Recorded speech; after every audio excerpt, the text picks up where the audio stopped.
என்ன அதுக்கு நீங்க பதில் சொல்லணும். பதில் சொன்னா தானே அப்ப அதுக்கு அடுத்து எங்க பதில் நாங்க சொல்லுவோம். கேள்வியா இருந்துகிட்டு இருந்தா அப்ப நாங்க திருப்பி கேட்டுட்டே இருக்க வேண்டியதான். நீங்க ஏதாவது ஒரு பதில் சொல்லுங்க. அப்ப அதுக்கு ஒரு பதில நாங்க வச்சிருக்கிறோம். அல்லாஹ் போல யாரும் இல்ல, நாங்களும் தான் சொல்றோம் அல்லாஹ் போல இல்லன்னு. அதனால தானே நாங்க சொல்றோம் உயிரால் உங்களுக்கு இருந்தாலும் அவங்க கிடைச்சதை அல்லாஹ் கொடுத்ததாங்கிறோம். இப்ப அல்லாஹ் போலன்னு யார் சொன்னது? அதுதான் எல்லாம் ஒப்புக்கொண்டிருக்கிறோமே. உயிரா உள்ளவங்களுக்கு எப்படி இருக்குது அல்லாஹ் சொல்லி காட்டுறானே, இதுக்கு உங்களுக்கு விளக்கம் என்ன? அதைத்தான் நம்ம கேட்டுக்கிட்டே இருக்கிறோம். இல்ல நீங்க சொல்றீங்களா உயிரா உள்ளவங்களுக்கும் இந்த மௌத்தான சக்தி இருக்கு அப்படி சொல்லுங்க. இல்லன்னு சொன்னா இப்ப அல்லாஹ் குர்ஆன் இருக்கா சொல்றானா அதுக்கு என்ன விளக்கம் அதையா சொல்லுங்க. அதே போல ஸல்லல்லாஹு அலைஹி வஸல்லம் மறைவான விஷயம் பார்க்க முடியாது, நமக்கெல்லாம் கண்ணுக்கு தெரியுது, எங்க இருக்கிற எப்படி தெரியும்? அதுவும் புகாரி படிக்கணுங்கிறது.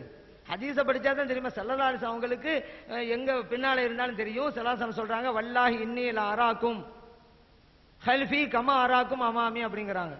எனக்கு முன்னால நீங்க இருந்தா உங்களை எப்படி பாக்குறேன் அந்த மாதிரி தான் நீங்க எனக்கு பின்னால இருந்தாலும் பாக்குறேன். புகாரில பதிவு செய்யப்பட்ட ஹதீஸ். எங்கோ இருக்கிறது எப்படி தெரியும்? புகாரி படிச்சா தெரியும். ஏன்னா இது இருக்கல மூத்தாங்கிற இடத்துல யுத்தம் நடக்குது.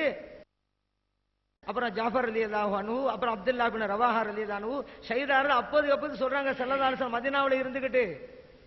அப்புறம் ஹாலித் இப்னு வலீத் ரலியல்லாஹு அன்ஹு படைத்தலைவா நியமிக்கப்படுறதையும் சொல்றாங்களே, வெற்றி வாகை சூடும் விஷயத்தையும் அறிவித்து காட்டுறாங்களே மதீனாவுல இருந்துகிட்டு. மூத்தாங்கிறது சிரியா நாட்டிலே உள்ள பகுதியாச்ச எப்படி தெரியுது எங்கோ நடக்கிறது? அப்ப நான் ஸல்லல்லாஹு அலைஹி வஸல்லம் அல்லாஹ்வா? இல்லை அல்லாஹ்வுடைய அடியார் தானே. அப்ப இதே என்ன புரியுறோம்? இந்த சக்தியை அல்லாஹ் இவரு அடியார்களுக்கு கொடுக்கறாங்கிறோம். மையத்துக்கு கொடுத்தா தான் ஷிர்க், மையத்துக்கு இருக்குன்னு சொன்னா தான் ஷிர்க்குங்கிறது இல்ல. உயிரா உள்ளவங்களுக்கு அல்லாஹ் கொடுக்காம இருக்குன்னு சொன்னாலும் ஷிர்க் தான். இருக்கு அல்லாஹ் ஒருவனுக்கு தான். இறைவன் கொடுக்க முடிவு பண்ணிட்டா உயிராளவங்களும் கொடுப்பான் மையத்தும் கொடுப்பான்.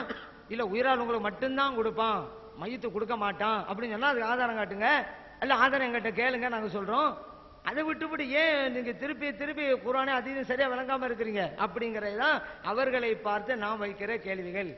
அடுத்து இன்னொன்னு ஸல்லல்லாஹு அலைஹி வஸல்லம் நிறைய பார்க்கறாங்கிறது எந்த அளவுக்கு மனதில் உள்ளதை கூட பார்ப்பார்கள். ஏதோ வெளிப்படையில பின்னால் நடக்கிற மட்டுமல்ல. லா யக்ஃபா அலைய ருக்கூஉக்கும் வலா குஷூஉக்கும் சொல்றாங்க ஸல்லல்லாஹு அலைஹி வஸல்லம். எனக்கு பின்னால நீங்க தொழும்போது நீங்க ருக்கு எப்படி செய்றீங்க எனக்கு தெரியும், இது பரவாயில்ல. ஆனா இதுவும் நமக்கு முடியாது, பின்னால என்ன இருக்கு நமக்கு தெரியுமா? நமக்கு தெரியாது. ஆனா ஸல்லல்லாஹு அலைஹி வஸல்லம் தெரியுங்கிறாங்க. அதுல அடுத்தபடியாக உங்களுடைய பயபக்தி எப்படி இருக்கிறது அதை கூட நான் அறிவேங்கிறாங்களே. குஷூனா பயபக்தி. பயபக்திங்கிறது என்ன? உள்ள சம்பந்தப்பட்டது. புகாரிலே பதிவு செய்யப்பட்ட ஹதீஸ்.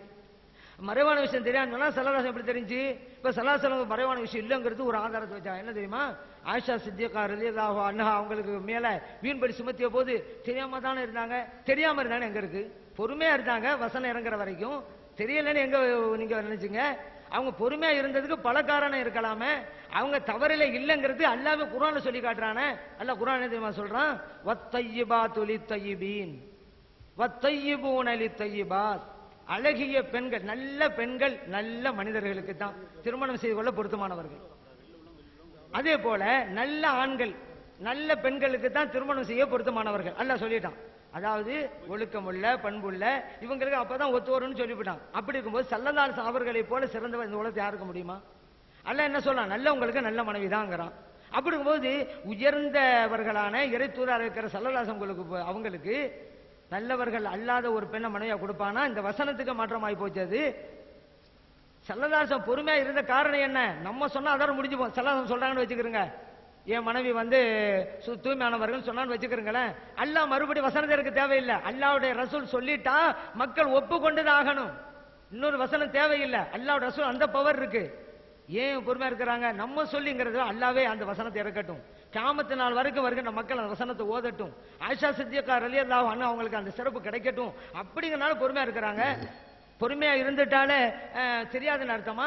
அப்ப அப்படியே நம்ம யோசிச்சோன்னு வச்சுக்கிறோங்க. பத்ர் யுத்தத்தில் அல்லாஹ் தஆலா மலக்குமாரை இறக்கி வச்சான் உதவிக்கா வேண்டி. உதவி கிடைச்சிச்சு. குர்ஆன்ல அல்லாஹ் சொல்லி காட்டுறான். உஹதுல அப்படி இல்ல, அதனாலதான் வெற்றி கிடைக்கல. இப்போ ஒரு ஆள் சொல்றாரு பத்ருல மலக்கள் வந்தாங்கல்ல பத்ர் யுத்தத்துல, உஹது யுத்தத்துல ஏன் வரல? மலக்குமாரெல்லாம் காணா போயிட்டாங்க அதனாலதான் வரல அப்படி சொல்ல முடியுமா? இல்ல இருந்தாங்க அல்லாஹ் சொன்னா மலக்கள் மீறி வரல அப்படி சொல்ல முடியுமா? இல்ல பத்ர் யுத்தம் வந்து அல்லாஹ்வுக்கு தெரியும் அதான் அனுப்பி வச்சுட்டான். உஹது யுத்தம் நடந்தப்போ அல்லாஹ்வுக்கு தெரியாம இருந்துச்சு அதனாலதான் அனுப்பி வைக்கல இப்படி சொல்ல முடியுமா? ஒரு செயல் நடக்கிறது நடக்காம இருக்குது இறைவனுடைய நாட்டம்ல. இதை வச்சுக்கிட்டு அல்லாஹ்வுடைய ரசூல் தெரியாதுன்னு எந்த ஹதீஸ்ல இருக்கு? ஸல்லல்லாஹு அலைஹி வஸல்லம் தெரியாமல் இருந்ததால் தான் அப்படி சொன்னார்கள் அப்படி ஒரு வாசகத்தை காமிக்கல. நாங்க ஒப்புக்கொள்றோம். நாங்க ஒப்புக்கொள்ள தயாரா இருக்கிறோங்க.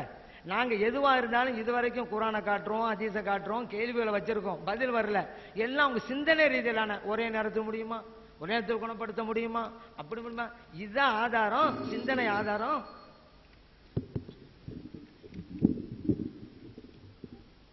அன்பிற்கினிய சகோதரர்களே, இரண்டாவது அமர்வு இத்துடன் முடிவடைகிறது.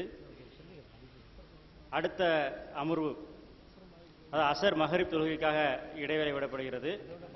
7:15 வரை பிரேக் இருக்குது. அது 7:15க்கு சரியாக அடுத்த மூன்றாவது அமர்வு ஆரம்பமாகும். 7:05க்கெல்லாம் உள்ள வந்துடணும். 7:05க்கெல்லாம் உள்ள வந்துடணும். இப்ப பார்வையால வெளியில போகக்கூடாது. 5 நிமிடம் கழித்து தான் வெளியில போகணும்.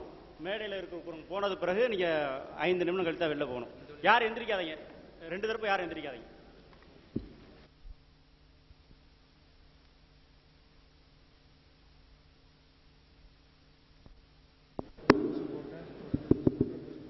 ஆனால் 5 நிமிஷம் டைம் இருக்கு, ஸ்பீடாக உள்ள வந்துடணும். ஏன்னா 7:10க்கு தான் இங்கே தொழுக முடியும் அப்படிங்கிற ஒரு இது வந்ததுனால 5 நிமிஷம் நம்ம லேட் பண்ணியிருக்கோம்.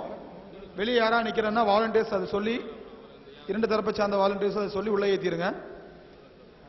கரெக்டாக 7:15க்கு டோர் லாக் பண்ணப்படும், பின்ன திறக்கப்படாது. அதனால யாரா இருந்தாலும் உள்ள வெளியே இருக்கிறவங்க உள்ள வர சொல்லிருங்க. ஆகக்கூடிய செலவினங்களை சரிபாதி பொருட்படுத்திருக்காங்க. அடுத்து வாலண்டரிஸ் தொண்டர் அணியினர் கண்டிப்பா அந்த 2 கேட்டு பூட்டப்பட்டுரும், எப்பவுமே திறக்கக்கூடாது. டிஎன்டிஜியுடைய வாலண்டியர் இந்த கேட்லயும் அந்த கேட்ல இருங்க. அதே மாதிரி மாற்று அணியுடைய வாலண்டியர்ஸ் இந்த கேட்டு அந்த கேட்ல இருங்க. வெளியில போனவங்க திரும்பி உள்ள வரக்கூடாது.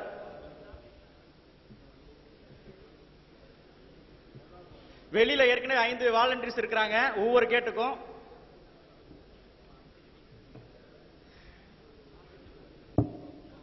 யாராக இருந்தால் வெளியில போகக்கூடாது.